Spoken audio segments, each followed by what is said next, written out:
ಜನನೀಂ ಶಾರದಾಂ ದೇವೀಂ ರಾಮಕೃಷ್ಣಂ ಜಗದ್ಗುರುಂ ಪಾದಪದ್ಮೇ ತಯೋ ಶ್ರುತ್ವ ಪ್ರಣಮಾಮಿ ಮುಹುರ್ಮುಹುಃ ರತ್ನಾಕರ ಧೌತಪದಾಂ ಹಿಮಾಲಯ ಕಿರೀಟಿನೀಂ ಬ್ರಹ್ಮರಾಜರ್ಷಿರತ್ನಾಢ್ಯಾಂ ವಂದೇ ಭಾರತ ಮಾತರಂ.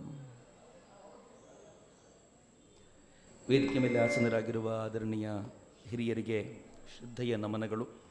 ಈ ಕಾರ್ಯಕ್ರಮಕ್ಕೆ ಅಂತ ಆಗಮಿಸಿರುವಂಥ ಎಲ್ಲ ಸದ್ಭಕ್ತರಿಗೆ ಅತ್ಯಂತ ಪ್ರೀತಿಯ ನಮನಗಳು. ಎಷ್ಟೊತ್ತಿಗೆ ಮುಗಿಸ್ಬೇಕಮ್ಮ? ಅಲ್ಲ, ಹಾಗಲ್ಲ, ನಿಮ್ದು 8:15 ಟೈಮು. ಎಷ್ಟೊತ್ತಿಗೆ ಮುಗಿಸ್ಬೇಕು ಅಂತ ಕೇಳ್ಕೊಳ್ತೀನಿ ನಾನು ಮೊದಲು. ಸ್ಲಾಗ್ ಓವರಲ್ಲಿ ಆಡ್ಲಿಕ್ಕೆ ಬಂದರೆ ಅದು ಎಷ್ಟು ಸ್ಕೋರ್ ಮಾಡಬೇಕು, ಏನು ಮಾಡಬೇಕು ಅಂತ ಸ್ಕೋರ್ ಬೋರ್ಡಲ್ಲಿ ಕಂಡ್ರೇ ಆಡ್ಲಿಕ್ಕೆ ಆಗೋದು, ಇಲ್ಲಾಂದರೆ ಆಡ್ಲಿಕ್ಕೆ ಸರಿ ಹೋಗೋದಿಲ್ಲ ಅಂತ. ನಾನು ಟಾರ್ಗೆಟ್ ಕೊಡಲಿಕ್ಕಿರೋನಲ್ಲ, ಚೇಸ್ ಮಾಡಲಿಕ್ಕಿರೋನಿಂದ ಆದಷ್ಟು ಬೇಗ ಮುಗಿಸ್ತೀನಿ, ಏನು ತಲೆ ಕೆಡಿಸ್ಕೊಳ್ಳೋ ಅಗತ್ಯ ಇಲ್ಲ. ಇವತ್ತು ಹನುಮಾನ್ ಜಯಂತಿನ ಆಚರಣೆ ಮಾಡೋ ಹೊತ್ತಿನಲ್ಲೇ ವೇದಿಕೆ ಮೇಲೆ ಅರುಣರಿದ್ದಾರೆ. ಇವತ್ತು ವಾಸವಾಂಬ ಜಯಂತಿ ಕೂಡ ಹೌದು. ಅವರು ಅದರ ನಡುವೆಯೂ ಇಲ್ಲಿರೋದು ಭಾಳ ಸಂತೋಷದ ಸಂಗತಿ. ವಾಸವಾಂಬೆ ಕೂಡ ಒಂದು ರೀತಿ ಹನುಮಂತನೇ, ಅದರಲ್ಲಿ ಯಾವ ಅನುಮಾನವೂ ಇಲ್ಲ. ಭಾರತೀಯ ಸ್ತ್ರೀ ಪರಂಪರೆಯ ಪ್ರತಿನಿಧಿತ್ವವನ್ನು ಅತ್ಯದ್ಭುತವಾಗಿ ಮಾಡಿದ ತಾಯಿ ಆಕೆಯನ್ನು ಸ್ಮರಿಸೋದು ನಮ್ಮೆಲ್ಲರ ಆದ್ಯ ಕರ್ತವ್ಯ ಅಂತ ನಾನು ಶ್ರದ್ಧೆಯಿಂದ ಭಾವಿಸಿ ಆ ತಾಯಿಗೆ ಅತ್ಯಂತ ಶ್ರದ್ಧೆಯ ನಮನಗಳನ್ನು ಸಮರ್ಪಿಸ್ತೇನೆ. ಇಷ್ಟೊತ್ತು ನಾವು ಹನುಮಾನ್ ಚಾಲೀಸಾನ್ ಕೇಳಿದ್ವಿ. ಅದಕ್ಕಿಂತ ಮುಂಚೆ ಒಂದು ಸುಂದರವಾದ ಅಥವಾ ಸುಮಧುರವಾಗಿರುವಂಥ ಸಂಗೀತವನ್ನು ಆಲಿಸಿದ್ವಿ. ನಾನು ಹನುಮಾನ್ ಚಾಲೀಸಾ ಹೊತ್ತಿನಲ್ಲಿ ಜನ ಬಂದು ಗುಂಪುಗೂಡಿದ್ದನ್ನು ನೋಡ್ತಾ ಇದ್ದೆ. ಯಾರ್ಯಾರು ದೇವಸ್ಥಾನಕ್ಕೆ ತರುಣಿಯರು ಬಂದಿದ್ರೋ ಹನುಮಂತನ ದರ್ಶನಕ್ಕೆ ಅಂತ, ದೇವರ್ ಪುಲ್ಡ್ ಹಿಯರ್ ಅಂತ, ಎಳಕೊಂಡು ಬಂದ್ಬಿಡ್ತದು ಅಂತ. ಅದು ಹೆಂಗೆ ಎಳ್ಕೊಂಡು ಬಂತು ಅಂತಂದರೆ ಎಲ್ಲರೂ ಗುಂಪು ಕಟ್ಟಿ ನಿಂತು ನೋಡಿದರು. ಅದು ಮುಗಿದ ತಕ್ಷಣ ತಮ್ಮ ಪಾಡಿಗೆ ಹೊರಟರು. ಸ್ವಲ್ಪ ಏನಾದರೂ ಮೊಬೈಲ್ ನಮ್ಮ ಕೈಗಳಲ್ಲಿ ಇಲ್ಲ ಅಂತಂದರೆ ಆ ಸಂಗೀತವನ್ನು ಇನ್ನೂ ಹೆಚ್ಚು ಆನಂದಿಸ್ಲಿಕ್ಕೆ ಸಿಗುತ್ತೆ. ಈ ಮೊಬೈಲ್ ಬಂದ ಮೇಲೆ ಏನು ಪ್ರಾಬ್ಲಮ್ ಆಗಿಬಿಟ್ಟಿದೆ ಅಂತಂದರೆ ಎಲ್ರಿಗೂ ತಾವು ನೋಡಬೇಕು ಅಂತಿಲ್ಲ, ಬೇರೆಯವ್ರಿಗೆ ತೋರಿಸ್ಬೇಕು ಅಂತಿದೆ. ಏನು ಪರೋಪಕಾರ ಬುದ್ಧಿ! ಅವರಿಗೆ ತಾವು ಆನಂದಿಸಬೇಕು ಅಂತಲ್ಲ, ಬೇರೆಯವ್ರಿಗೆ ತೋರಿಸ್ಬೇಕು. ಎಲ್ಲ ಶೂಟ್ ಮಾಡಬೇಕು, ಮತ್ತೊಬ್ಬರಿಗೆ ತೋರಿಸ್ಬೇಕು. ನಾನು ಭಾಳ ಚೆನ್ನಾಗಿ ನೋಡ್ತೀನಿ. ನೀವು ಹಿಮಾಲಯದ ಹತ್ತಿರಕ್ಕೆ ಕರ್ಕೊಂಡೋಗಿ ಅವರನ್ನು, ಇಲ್ಲಿಂದ ಹಿಮಾಲಯ ಕಾಣ್ತಿರತ್ತೆ. ಹಿಮಾಲಯವನ್ನು ನೋಡಬೇಕು ಅಂತ ಧಾವಿಸಿ ಬಂದಿರ್ತಾರೆ. ಹಿಮಾಲಯದ ಎದುರಿಗೆ ಹೋಗಿ ಏನು ಮಾಡ್ತಾರೆ ಗೊತ್ತಾ? ಅವ್ರು ನೋಡಲ್ಲ, ಫೋಟೋ ತಗೋತಾರೆ. ಯಾಕೆ ಅಂದರೆ ಫ್ಯಾಮಿಲಿ ಗ್ರೂಪಿಗೆ ಹಾಕಬೇಕು ಅಂತ. ಇವರು ನೋಡಿ ಆನಂದಿಸೋದಲ್ಲ. ಇದು ಭಾಳ ವಿಶೇಷವಾದ ಸಂಗತಿ. ಸಂಗೀತ ಇನ್ನೊಬ್ಬರಿಗೆ ಕೇಳಿಸ್ಬೇಕು ಅಂತ ಹಾಡುವವನಿಗಾದರೆ, ಕೇಳುವವನಿಗೆ ಇನ್ಯಾರೂ ಡಿಸ್ಟರ್ಬ್ ಮಾಡದೆ ನಾನೊಬ್ಬನೇ ಆನಂದಿಸಬೇಕು ಅನ್ನೋಂಥ ಭಾವಕ್ಕೆ ತೆಗೆದುಕೊಂಡು ಹೋಗುವಂಥದ್ದು ಭಾಳ ವಿಶೇಷ ಇದು. ಇದು ಇನ್ಯಾರ ಬಗ್ಗೆನೂ ತಲೆ ಕೆಡಿಸ್ಕೊಳ್ಳೋದಿಲ್ಲ. ನಿಮ್ಮ ಪಕ್ಕದಲ್ಲಿ ಯಾರಾದರೂ ಇರಲಿ, ಅವ್ರು ಯಾರು ಕೊತ್ವಾಲ್ ನಾಯಕರೇ ಆಗಿರಲಿ, CM ಬಂದು ಕೂತಿರಲಿ, ನನಗೆ ಈ ಹಾಡು ಇಷ್ಟ ಆಗಿದೆ, ನಾನು ಮುಳುಗಿದ್ದೀನಿ, ಪ್ಲೀಸ್ ಡೋಂಟ್ ಡಿಸ್ಟರ್ಬ್ ಮೀ, ಏನಾದರೂ ಆಗಿರಲಿ ಅಂತ. ಅದು ಸಂಗೀತವನ್ನು ಆಸ್ವಾದಿಸುವಂಥ ಪರಿ ಅಂತ. ಹೀಗಾಗಿ ನಾನು ಹನುಮಾನ್ ಚಾಲೀಸಾನ ಕೇಳ್ತಾ ಇರುವಂಥ ತರುಣಿಯರನ್ನು ನೋಡ್ತಿದ್ದೆ, ಮುಳುಗೋಗಿದ್ರು. ನಾನು ಕೂಡ ಅಷ್ಟೇ ಭಾಳ ಆನಂದಿಸ್ತಾ ಇದ್ದೆ ಅದನ್ನು. ಆಮೇಲೆ ಗೊತ್ತಾಯಿತು ಸೊಳ್ಳೆ ಕಚ್ತಿದೆ ಅಂತ ಮುಗಿದ ಮೇಲೆ. ಆಮೇಲೆ ನಾನು ಪಕ್ಕದಲ್ಲಿ ಕೇಳಿದೆ, ಸೊಳ್ಳೆ ಸಿಕ್ಕಾಪಟ್ಟೆ ಆಗಿದೆಯಲ್ಲ ಅಂತ. ಹನುಮಾನ್ ಚಾಲೀಸಾ ಕೇಳುವಾಗ ಗೊತ್ತಾಗಲಿಲ್ಲ ಅಂತ. ನಾನು ಯಾಕಿದನ್ನು ಹೇಳ್ತಿದ್ದೀನಿ ಅಂತಂದರೆ, ಸಂಗೀತ ಅನ್ನೋದು ಅತ್ಯಂತ ವಿಶಿಷ್ಟವಾಗಿರುವಂಥದ್ದು. ಭಾರತದಲ್ಲಿ ಬರೀ ಸಂಗೀತ ಮಾತ್ರ ಅಲ್ಲ, ಸಂಗೀತ, ಸಾಹಿತ್ಯ, ನೃತ್ಯ, ನೀವು ಯಾವುದೇ ಕಲೆಯನ್ನು ತೆಗೆದುಕೊಳ್ಳಿ, ಈ ಕಲೆ ಅಂತರಂಗವನ್ನು ವಿಕಸನಗೊಳ್ಳುವಂತೆ ಮಾಡಿ ನಮ್ಮನ್ನು, ಸರಿಯಾಗಿ ಗಮನ ಇಟ್ಕೊಳ್ಳಿ, ಅಂತರಂಗವನ್ನು ವಿಕಸನಗೊಳ್ಳುವಂತೆ ಮಾಡಿ ನಮ್ಮನ್ನು ಭಗವಂತನ ಬಳಿ ಕರ್ಕೊಂಡು ಹೋಗೋದಿದ್ರೆ ಮಾತ್ರ ಆ ಕಲೆಗೆ ಭಾರತದಲ್ಲಿ ಗೌರವ ಇದೆ, ಇಲ್ಲ ಅಂದರೆ ಇಲ್ಲ ಅಂತ. ಯಾವುದು ನಮ್ಮನ್ನು ಭಗವಂತನ ಕಡೆಗೆ ಕರ್ಕೊಂಡು ಹೋಗೋದಿಲ್ವೋ ನನ್ನ ದೇಶದಲ್ಲಿ ಅದನ್ನು ಅತ್ಯಂತ ತುಚ್ಛವಾಗಿ ಕಾಣಲಾಗತ್ತೆ ಅಂತ. ಹೀಗಾಗಿ ಸಂಗೀತ ಅಂದಾಗ ಏನು ಗೊತ್ತೇನು, ಅದರಲ್ಲಿ ಹನುಮಂತನನ್ನು ಸೇರಿಸೋದು, ಅದರಲ್ಲಿ ರಾಮನನ್ನು ಸೇರಿಸೋದು, ರಾಮನ ಗುಣವನ್ನು ಕೇಳ್ತಾ ಕೇಳ್ತಾ ಒಂದು ಕ್ಷಣ ಅವನನ್ನು ನೆನಪಿಸಿಕೊಳ್ಳೋದು, ಅವನ ಹತ್ತಿರಕ್ಕೆ ಹೋಗೋದಕ್ಕೆ ನನಗೊಂದು ಶಕ್ತಿ ತುಂಬುವಂಥ ಪ್ರಕ್ರಿಯೆ ಅಂತ. ನಾನು ಒಂದು ಹೆಜ್ಜೆ ಮುಂದೆ ಹೋಗಿ ನಿಮ್ಗೆ ಹೇಳೋದಾದರೆ, ಬರೀ ಸಂಗೀತ ಸಾಹಿತ್ಯ ಅಷ್ಟೇ ಅಲ್ಲ. ನೀವು ಯಾಕೆ ರಾಮ ಮಂದಿರಕ್ಕೆ ಬರ್ತೀರಿ ಪ್ರತಿ ಶನಿವಾರ ಅಂತ ಕೇಳಿದರೆ, ಅದು ಭಗವಂತನ ಬಳಿ ಕರ್ಕೊಂಡು ಹೋಗುತ್ತೆ ಅಂತ. ಅದೇ ಭಗವಂತನ ಅಲ್ಲ ಅಂತ ನಾನು ಹೇಳಬಲ್ಲೆ, ಅದೇ ಭಗವಂತ ಅಲ್ಲ. ಆದರೆ ಅವನ ಮೂಲಕ ಆ ಭಗವಂತನ ಬಳಿಗೆ ಹೋಗಲಿಕ್ಕೆ ನಮಗೊಂದು ಮಾರ್ಗ ಆಗತ್ತೆ ಅಂತ ಬರೋದೇ ಹೊರತು, ನಮಗೊಂದು ಸಣ್ಣ ಸಮಸ್ಯೆ ಆಗಿದೆ ಇತ್ತೀಚಿನ ದಿನಗಳಲ್ಲಿ. ನಮಗೇನಾಗಿದೆ ಅಂತಂದರೆ, ದೇವರಿಗೆ ಇದು ಕೊಟ್ಟರೆ ದೇವರು ಅದು ಕೊಡ್ತಾನೆ ಅಂತ. ದೇವರಿಗೆ ಪ್ರತಿ ಶನಿವಾರ ನಾನು ಬಂದು ಹೋದರೆ ನನ್ನ ಮಕ್ಕಳಿಗೆ ಒಳ್ಳೆ, ತಪ್ಪೇನಲ್ಲ, ಆದರೆ ಅದು ಮೂಲ ಉದ್ದೇಶ ಅಲ್ಲ ಅಂತ. ಉದ್ದೇಶ ಅದಕ್ಕಿಂತಲೂ ಘನವಾದ್ದು. ಸಂಗೀತವೂ ಹಾಗೆಯೇ. ಸಂಗೀತ ಹೇಗೆ ಮಾಡುತ್ತೆ ಅಂತಂದರೆ, ಒಂದು ಸಲ ಒಬ್ಬ ಮೇಷ್ಟ್ರು ನನಗೆ ಭಾಳ ಚೆನ್ನಾಗಿ ಎಕ್ಸ್ಪ್ಲೈನ್ ಮಾಡಿದರು. ಒಂದು ಕ್ಲಾಸ್ ತೊಗೊಂಡಿದ್ರು ಅವರು, ಎಲ್ಲ ಟೀಚರ್ಗಳಿಗೇನೆ. ಅವರೊಬ್ಬ ಅದ್ಭುತವಾದ ಟೀಚರ್, ಒಂದು 30 ವರ್ಷಗಳ ಎಕ್ಸ್ಪೀರಿಯನ್ಸ್ ಅವರಿಗೆ. ಅವರೊಂದು ಪ್ರಶ್ನೆ ಕೇಳಿದರು, ಚೈತನ್ಯ ಅಂದರೆ ಏನು ಅಂತ. ಚೆನ್ನಾಗಿದೆ ಪ್ರಶ್ನೆ. ಚೈತನ್ಯ ಅಂದರೆ ಏನು? ಮೇಷ್ಟ್ರುಗಳಿದ್ದವರು ಅದು ಅದು ಅದು ಇದು ಅಂತೇನೋ ಹೇಳಲಿಕ್ಕೆ ಕೊಟ್ಟರು. ಇವರಂದ್ರು ನೀವು ಎಷ್ಟೇ ಎಕ್ಸ್ಪ್ಲೈನ್ ಮಾಡಿದ್ರು ಚೈತನ್ಯ ಅಂದರೆ ಏನು ಅಂತ ಹೇಳಕ್ಕೆ ಬರಲ್ಲ. ನಾನು ಸಣ್ಣ ಎಕ್ಸಾಂಪಲ್ ಕೊಡ್ತೀನಿ ಅಂತ ಹೇಳಿ ಅವ್ರು ಏನು ಮಾಡಿದರು, ನೀವು ಬಂದು ಕೂತಿದ್ದೀರಾ, ಎಷ್ಟು ಚೆನ್ನಾಗಿದೆ ನೋಡಿ ಎಕ್ಸಾಂಪಲ್ಲು. ನೀವು ಬಂದು ಕೂತಿದ್ದೀರಾ, ನೀವು ಕೂತಾಗ ನಿಮ್ಮ ವೆಯ್ಟು ಒಂದು 75 kg ಇತ್ತು. ಈಗ ನಿಮಗೊಂದು ಒಳ್ಳೆ ಹಾಡನ್ನು ಕೇಳಿಸ್ತೀನಿ, ನೀವು ಹಾಡನ್ನು ಕೇಳಿ ಆನಂದಿಸ್ಬಿಟ್ರಿ, ಎಷ್ಟು ಚೆನ್ನಾಗಿದೆ ಅಂತ ನೀವು ಆನಂದಿಸಿದ್ದೀರಿ, ಖುಷಿಯಾಗಿದೆ ನಿಮಗೆ. ಈಗ ನಿಮ್ಮ ತೂಕ ಲೆಕ್ಕ ಹಾಕಿದರೆ ಚೇಂಜ್ ಆಗಲಿಲ್ಲ, ಅದು 75 ಇದೆ. ಆದರೆ ಇಷ್ಟೊತ್ತಾಗಿದ್ದೇನು ಹಂಗಿದ್ರೆ? ಏನಾಗಿದೆ? ಆಗಿದ್ದೇನು ಅಂತಂದರೆ ಆ ಚೈತನ್ಯದ ಮೇಲೆ ಎಫೆಕ್ಟ್ ಆಗಿದೆ ಅನ್ನೋದನ್ನ ನೆನ್ಪಿಟ್ಕೊಳ್ಳಿ. ಈ ಎಫೆಕ್ಟ್ ಯಾವುದು ಮಾಡುತ್ತೋ ಅದು ಚೈತನ್ಯವನ್ನು ಬಡಿದೆಬ್ಬಿಸುತ್ತೆ. ಅದರ ಕುರಿತಂತೆ ಗಮನ ಇಡಿ ಅಂತ ಏನು ಚಂದ ಹೇಳಿದರು ಅಂತಂದರೆ, ಒಂದು ಸಂಗೀತ ನಮ್ಮನ್ನು ಹಂಗೆ ಮಾಡಬಲ್ಲದು ಅಂತ. ಆಶ್ಚರ್ಯದ ಸಂಗತಿ ಹೇಳ್ತೀನಿ ನಿಮಗೆ, ಭಾರತ ಇದನ್ನು ಎಷ್ಟು ಆಳಕ್ಕೆ ತೆಗೆದುಕೊಂಡು ಹೋಗಿದೆ ಅಂತಂದರೆ, ನಮ್ಮ ವೇದಗಳಲ್ಲಿ ಸಾಮವೇದ ಅದು ಸಂಗೀತಕ್ಕೆ ಪೂರಕವಾಗಿರುವಂಥದ್ದೇ.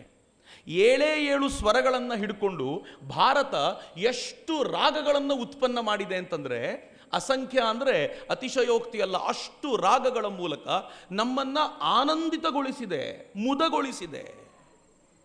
ನೀವು ಸುಮ್ಮನೆ ಭೈರವಿ ರಾಗವನ್ನು ಕೇಳ್ತಾ ಕೂತ್ರೆ, ಕಣ್ಣು ಮುಚ್ಕೊಂಡು ಕೂತ್ಕೊಂಡ್ರೆ ಬೆಳಗಾಗಿದೆ ಅಂತ ಅನಿಸ್ಬಿಡುತ್ತೆ ನಿಮಗೆ. ನೀವು ಯಮನ್ ರಾಗವನ್ನು ಕೇಳ್ತಾ ಕೂತ್ಬಿಟ್ರೆ ಏನೋ ದೊಡ್ಡ ಸೆಲೆಬ್ರೇಷನ್ ನಡೀತಿದೆ ಅಂತ ಅನಿಸುತ್ತೆ. ನೀವು ತೋಡಿ ರಾಗವನ್ನು ಹಾಕ್ಕೊಂಡು ಕೂತ್ಕೊಳ್ಳಿ, ಸುಮ್ಮನೆ ಕೇಳ್ತಾ ಕೂತ್ಕೊಳ್ಳಿ, ನಿಮ್ಮ ಅಂತರಂಗವನ್ನು ಕಲಕತಾ ಇದೆ ಅಂತ ಅನಿಸ್ಲಿಕ್ಕೆ ಶುರುವಾಗ್ಬಿಡುತ್ತೆ, ಏನೋ ಒಂದು ಆಳಕ್ಕೆ ಎಳ್ಕೊಂಡು ಹೋಗ್ತಿದೆ ಅಂತ. ಮತ್ತು ನನ್ನ ಫೇವ್ರಿಟ್ ದೇಸ್ ರಾಗ್, ನೀವು ದೇಸ್ ರಾಗವನ್ನು ಕೇಳ್ತಾ ಕೂತ್ರೆ ಒಂಥರ ಅದು ಭಾವನೆಯೇ ಬೇರೆ ಆಗಿಬಿಡತ್ತೆ ಅಂತ. ಪ್ರತಿಯೊಂದು ರಾಗವೂ ಕೂಡ ಎಷ್ಟು ಚೆನ್ನಾಗಿ ನಮ್ಮನ್ನು ಆ ಅಂದುಕೊಂಡಂಥ ದಿಕ್ಕಿಗೆ ಕರ್ಕೊಂಡು ಹೋಗುತ್ತೆ ಅಂತಂದರೆ ಇಮ್ಯಾಜಿನ್ ಮಾಡಲಿಕ್ಕೆ ಸಾಧ್ಯ ಇಲ್ಲ ಅಂತ. ಅನುಭವಿಸಿದವರಿಗೆ ಮಾತ್ರ ಅರ್ಥ ಆಗಲಿಕ್ಕೆ ಸಾಧ್ಯ ಅಂತ. ಹೀಗಾಗಿ ಸಂಗೀತವನ್ನು ಹಾಡಿದರೆ ಭಾಳ ಚಂದ, ಹಾಡನ್ನು ಹೇಳಿದರೆ, ಸಂಗೀತದ ಮೂಲಕ ಹೇಳಿದರೆ ಭಾಳ ಚಂದ. ಹೇಳಲಿಲ್ಲ ಅಂತಂದರೆ ಕೊನೆ ಪಕ್ಷ ಕೇಳುವ ಅಭ್ಯಾಸವನ್ನಾದರೂ ಬೆಳೆಸಿಕೊಳ್ಳಬೇಕು ಅನ್ನೋದು ಅತ್ಯಂತ ಪ್ರಮುಖವಾದ ಸಂಗತಿ ಅಂತ. ನಾನು ಯಾಕೆ ಇಷ್ಟನ್ನು ಹೇಳ್ತಿದ್ದೀನಿ ಅಂತಂದರೆ, ಶಿವಮೊಗ್ಗ ಒಂಥರ ಗೊತ್ತಿಲ್ಲ ಇದು ಯಾವಾಗಲಿಂದ ಹಿಂಗಿತ್ತು ಅಂತ. ಶ್ರೀನಿವಾಸ್ ಜಿನ ಹೇಳಬೇಕು ನನಗೆ. ನಾನು ಅರುಣ್ ಅವ್ರ ಹತ್ರನೂ ಮಾತನಾಡ್ತಿದ್ದೆ, ಏನು ಅಪರೂಪದ ಕಲಾವಿದರು ಇಲ್ಲಿದ್ದಾರೆ ಅಂತಂದರೆ, ಏನು ದಿನಕ್ಕೊಬ್ಬರು ಕಲಾವಿದರು ಹುಟ್ಕೊಳ್ತಾರೆ ಅಂತ ಅನ್ಸುತ್ತೆ ನನಗೆ ಅನೇಕ ಬಾರಿ. ಇಲ್ಲಿ ನಾನು ಶೃಂಗೇರಿ ನಾಗರಾಜ್ ಅವರು DS ಅರುಣ್ನವರ ಮಕ್ಕಳಿಗೂ ಟೀಚರು ಅಂತ ಕೇಳಿದೆ, ಎಷ್ಟು ವರ್ಷದಿಂದ ಟೀಚರ್ ಸರ್ ಅವರು ಅಂತ. ಕನಿಷ್ಠ ಪಕ್ಷ 30 ವರ್ಷ ಸಂಗೀತವನ್ನು ಕಲಿಸಿದ್ದಾರೆ, ಪಾಠ ಮಾಡಿದ್ದಾರೆ ಅಂತ. ಅವರ ಶಿಷ್ಯರು ಹಾಡುವಾಗ ಏಕಕಂಠದಿಂದ ಬರ್ತಿತ್ತು. ನಂಗೆ ಗೊತ್ತಿಲ್ಲ ಎಷ್ಟು ಜನ ಕೂತ್ಕೊಂಡು ಕೇಳಿದ್ರೋ ಇಲ್ವೋ, ಏಕಕಂಠ ಕೇಳಿಸ್ತಾ ಇತ್ತು. ಭಾಳ ಕಷ್ಟ ರೀ, ಎಲ್ರದ್ದು ಅವ್ರವ್ರ ವಾಯ್ಸ್ ಕೇಳುತ್ತೆ. ಆದರೆ 5 ಜನ ಕೂತು ಹಾಡುವಾಗಲೂ ಒಂದೇ ವಾಯ್ಸ್ ಕೇಳೋದಿದೆಯಲ್ಲ, ಅದಕ್ಕೆ ಭಾಳ ದೊಡ್ಡ ತಾಲೀಮ್ ಬೇಕು. ಅಷ್ಟು ಚೆನ್ನಾಗಿ ಅವರುಗಳು ಪ್ರಯತ್ನಪಟ್ಟು ಅದನ್ನು ಮುಂದಿರಿಸಿದ್ರಲ್ಲ. ಕೇಳುವ ಆ ತುಡಿತ ಎಷ್ಟು ಚೆನ್ನಾಗಿ ನಮ್ಮನ್ನು ಎಳ್ಕೊಂಡು ಹೋಗುತ್ತೆ ಅಂತಂದರೆ, ಇದರ ಆಧಾರದ ಮೇಲೆಯೇ ಜಗತ್ತಿನಲ್ಲಿ ಮ್ಯೂಸಿಕ್ ಥೆರಪಿನ ಮಾಡ್ತಾರೆ. ಮ್ಯೂಸಿಕ್ ಥೆರಪಿ ಅಂದರೆ ಏನು ಗೊತ್ತಾ? ನಿಮಗೆ ಯಾವುದಾದ್ರೂ ಕಾಯಿಲೆ ಇದ್ದರೆ, ಸಮಸ್ಯೆ ಇದ್ದರೆ, ಮ್ಯೂಸಿಕ್ಕನ್ನು ಕೇಳಿಸುವ ಮೂಲಕ ಆ ಸಮಸ್ಯೆಗೆ ಪರಿಹಾರ ಹುಡುಕುವಂಥ ಪ್ರಯತ್ನ ಮಾಡ್ತಾರೆ. ಇದಕ್ಕೆ ಸೈಂಟಿಫಿಕ್ ಎವಿಡೆನ್ಸ್ ಇದೆಯಾ ಅಂತ. ನಮ್ಮಲ್ಲಿ ಬಹುತೇಕರಿಗೆ ಅದೊಂದು ಪ್ರಾಬ್ಲಮ್ ಇದೆ. ನಮ್ಗೆ ಅರ್ಥ ಆಗ್ತಿರುತ್ತೆ, ಆದರೆ ಸೈಂಟಿಫಿಕ್ ಎವಿಡೆನ್ಸ್ ಬೇಕು. ಈಗ ಉದಾಹರಣೆಗೆ ಜೈ ಹನುಮಾನ ಜ್ಞಾನ ಗುಣಸಾಗರ ಹಾಡು ಕೇಳುವಾಗ ಖುಷಿ ಆಯಿತೋ ಇಲ್ವೋ? ಆಯಿತು, ಸೈಂಟಿಫಿಕ್ ಎವಿಡೆನ್ಸ್ ಕೊಡಿ ಅಂತ ಕೇಳಿದ್ರೆ ಎಲ್ಲಿಂದ ತಂದ್ಕೊಡ್ಬೇಕು? ಆದರೆ ಆಶ್ಚರ್ಯ ಏನು ಅಂತಂದರೆ, ಸೈನ್ಸ್ ಕೂಡ ಹೇಳುತ್ತೆ ಸಂಗೀತವನ್ನು ಕೇಳ್ತಾ ಇದ್ದರೆ ಹ್ಯಾಪಿ ಹಾರ್ಮೋನ್ಗಳು ರಿಲೀಸ್ ಆಗುತ್ತೆ ಅಂತ. ಡೋಪಮೈನ್ ಅಂತ ಒಂದು ಹಾರ್ಮೋನ್ ಇದೆ. ಈ ಡೋಪಮೈನ್ ಹಾರ್ಮೋನ್ ಹೆಂಗಿದೆ ಅಂತಂದರೆ, ಆ ಹಾರ್ಮೋನ್ ಜಾಸ್ತಿ ರಿಲೀಸ್ ಆದರೆ ನಿಮ್ಗೆ ಗೊತ್ತಿಲ್ಲದಂತೆ ಖುಷಿ ಆಗ್ತಿರುತ್ತೆ. ನಿಮ್ಗೆ ಆನಂದ ಆಗ್ತಾ ಇದೆ ಅಂತಂದರೆ ನಿಮ್ಮ ದೇಹದೊಳಗೆ ಡೋಪಮೈನ್ ರಿಲೀಸ್ ಆಗ್ತಿದೆ ಅಂತ. ಈಗ ಇಮ್ಯಾಜಿನ್ ಮಾಡಿ, ಕಳೆದ ಒಂದು 10-15 ನಿಮಿಷಗಳ ಹಿಂದೆ ಆ ಹಾಡನ್ನು ಕೇಳುವಾಗ ಎಷ್ಟು ಡೋಪಮೈನ್ ರಿಲೀಸ್ ಆಗಿರಬೇಕು. ನೀವು ಮನೆಯಲ್ಲಿ ಕೂತ್ಕೊಂಡು ಬೇಡದಿರೋದನ್ನು ಕೇಳಿ, ಬೇಡದಿರೋ ಗಲಾಟೆಯಲ್ಲಿ ಸಿಕ್ಕಾಕೊಂಡಾಗ ಒಂದು ಸುಂದರವಾಗಿರುವಂಥ ಗೀತೆ ಹೆಂಗೆ ಡೋಪಮೈನ್ ರಿಲೀಸ್ ಮಾಡುತ್ತೆ ಅಂತಂದರೆ ಆಹಾ ಅಂತ ಅನ್ಸುತ್ತೆ. ಎಂಡಾರ್ಫಿನ್ ರಿಲೀಸ್ ಮಾಡುತ್ತಂತೆ, ಬೀಟಾ ಎಂಡಾರ್ಫಿನ್.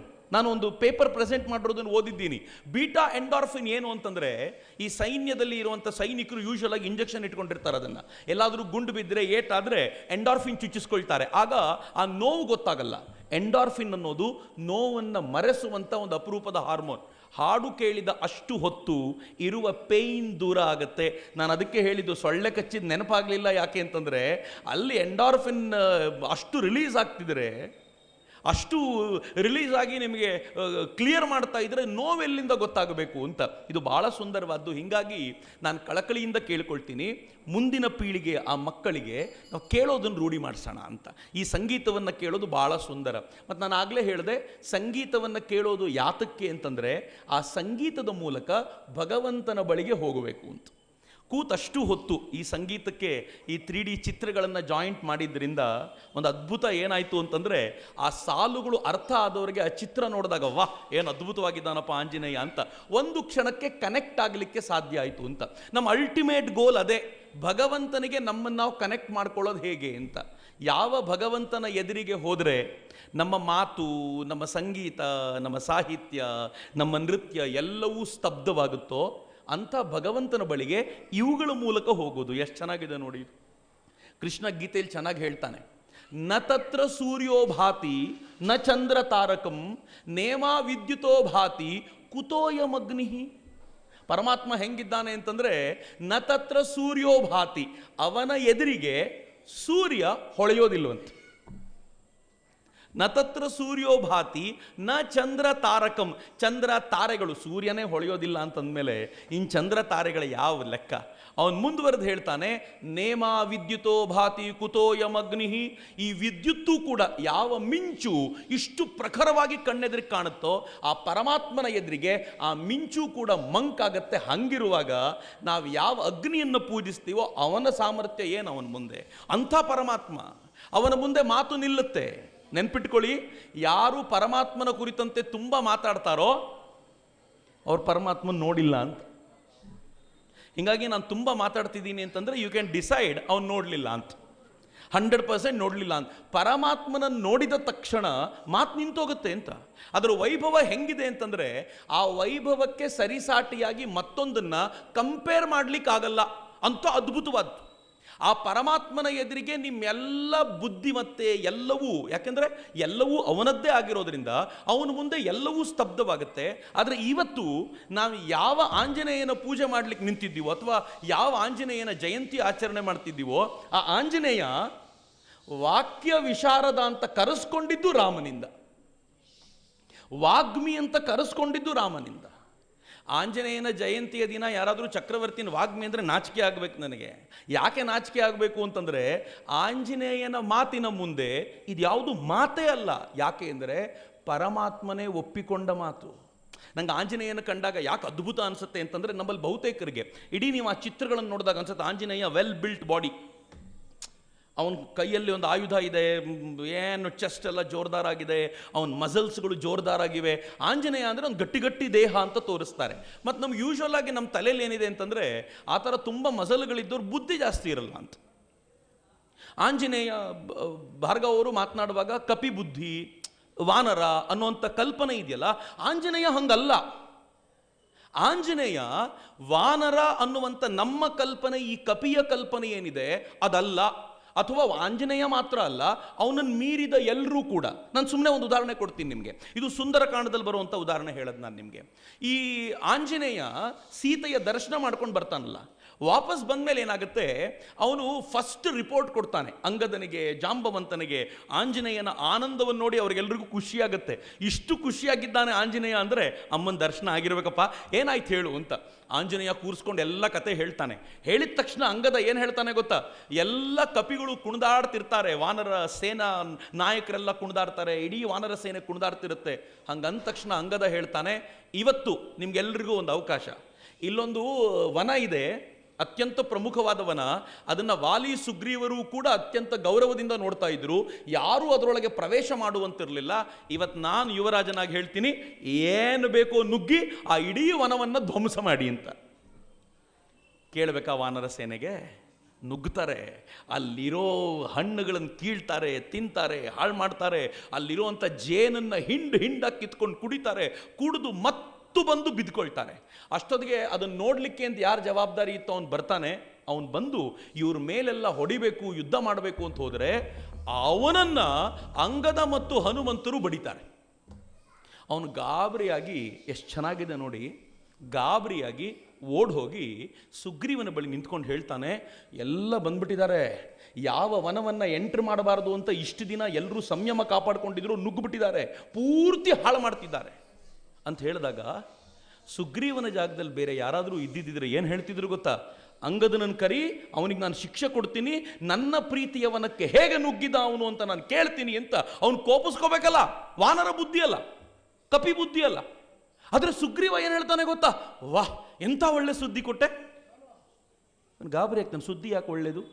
ಅವನಂತಾನೆ, ಈ ಥರ ಯಾವತ್ತೂ ಈ ವನಕ್ಕೆ ನುಗ್ಗದ ಈ ವಾನರರು ಅಂಗದನ ಆಜ್ಞೆಯ ಮೇರೆಗೆ ವನಕ್ಕೆ ನುಗ್ಗಿದ್ದಾರೆ ಅಂತಂದರೆ ಸೀತೆಯ ದರ್ಶನ ಆಗಿರೋದು ಖಾತ್ರಿಯಾಗಿದೆ, ನನಗೆ ವಿಶ್ವಾಸ ಆಯಿತು, ದರ್ಶನ ಆಗಿದೆ, ಅವ್ರಿಗೆಲ್ರಿಗೂ ಅಭಿನಂದನೆ ತಿಳಿಸಿ ಗೌರವದಿಂದ ಕರ್ಕೊಂಡು ಬಾ ಹನುಮಂತನನ್ನ ಅಂತ ಅವನೊಂದು ದೂರದೃಷ್ಟಿ ತೋರಿಸ್ತಾನಲ್ಲ.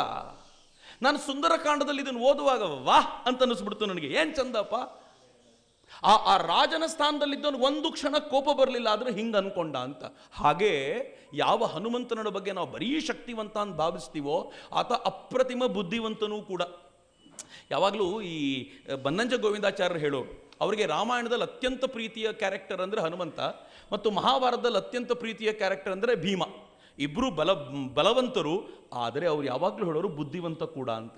ನನಗದಾದ್ಮೇಲೆ ಓದ್ತಾ ಗೊತ್ತಾಯಿತು ನಿಜವಾಗ್ಲೂ ಹನುಮಂತ ಬುದ್ಧಿವಂತ ಅಂತ.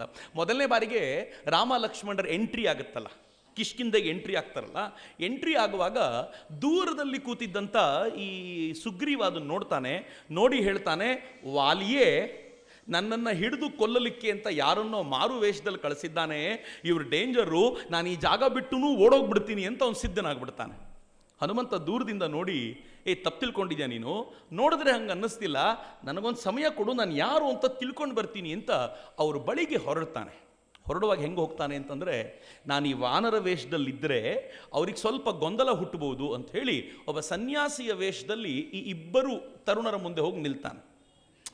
ನಿಂತುಬಿಟ್ಟು ಸುಂದರವಾಗಿ ಒಂದು ಅದ್ಭುತವಾದ ಮಾತುಗಳಿವೆ. ಅದು ಸುಂದರಕಾಂಡದಲ್ಲಿ ಭಾಳ ಸುಂದರವಾದ ವರ್ಣನೆ ವಾಲ್ಮೀಕಿಗಳ ಕಡೆಯಿಂದ.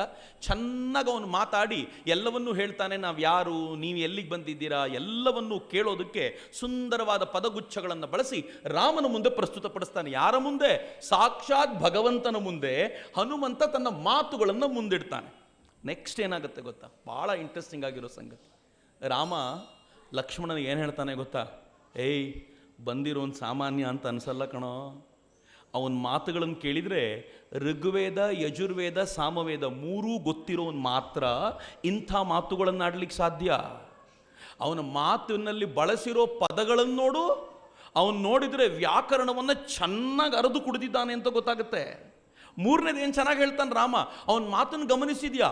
ಯಾವುದನ್ನು ಎಕ್ಸ್ಟ್ರಾ ಹೇಳಲಿಲ್ಲ, ಯಾವುದನ್ನು ಕಡಿಮೆ ಮಾಡಿ ನಮಗಿದು ಗೊತ್ತಾಗಲಿಲ್ಲ ಅನ್ನೋ ಥರ ಬಿಡಲಿಲ್ಲ. ಮಾತಾಡುವಾಗ ರಾಮನ ಹೇಳೋದು ಯಾವುದನ್ನು ನಾನು ಆ್ಯಡ್ ಮಾಡ್ತಿಲ್ಲ, ವೇಗವಾಗಿ ಮಾತನಾಡಲಿಲ್ಲ ಅಥವಾ ಸ್ಲೋ ಮಾತಾಡಿ ಬೋರ್ ಬರೋಂಗೆ ಮಾಡಲಿಲ್ಲ. ಅವನು ಹೆಂಗೆ ಮಾತಾಡಿದ ಅಂತಂದರೆ ಅವನ ಮಾತಿನ ಕಂಠಸ್ಥ ಮತ್ತು ಹೃದಯಸ್ಥ, ಈ ಪದಗಳು ಭಾಳ ಚಂದ. ಅವನ ಮಾತುಗಳೆಲ್ಲವೂ ಹೃದಯಸ್ಥವಾಗಿದ್ದವು, ಕಂಠಸ್ಥವಾಗಿದ್ದವು, ಶುದ್ಧವಾಗಿದ್ದವು ಮತ್ತು ಭಾವನಾಪೂರ್ಣವಾಗಿದ್ದವು. ಇಂಥ ಮಾತಾಡಿರುವ ವ್ಯಕ್ತಿ ಸಾಮಾನ್ಯನಾಗಿರ್ಲಿಕ್ಕೆ ಸಾಧ್ಯವೇ ಇಲ್ಲ. ಅವನ ಹತ್ರ ಮಾತನಾಡುವಾಗ ಎಚ್ಚರಿಕೆಯಿಂದ ಮಾತನಾಡುವಂತ ಲಕ್ಷ್ಮಣಂಗೆ ಹೇಳೋದು. ಲಕ್ಷ್ಮಣನು ರಾಮನೊಂದಿಗೆ ಬಂದಿರುವ ದೇವರು ಅಂತ ಭಾವಿಸೋದಾದರೆ, ಆಂಜನೇಯನ ಬಳಿ ಮಾತನಾಡಬೇಕಾದ್ರೆ ಸ್ವತಃ ದೇವರೂ ಎಚ್ಚರಿಕೆ ವಹಿಸಬೇಕು ಅಂತಂದರೆ ಯಾವ ಬೌದ್ಧಿಕ ಸಾಮರ್ಥ್ಯ ಆಂಜನೇಯದ್ದು ಅಂತ ಯೋಚನೆ ಮಾಡಿ. ಆಂಜನೇಯ ಸಾಮಾನ್ಯವಾದವನಲ್ಲ.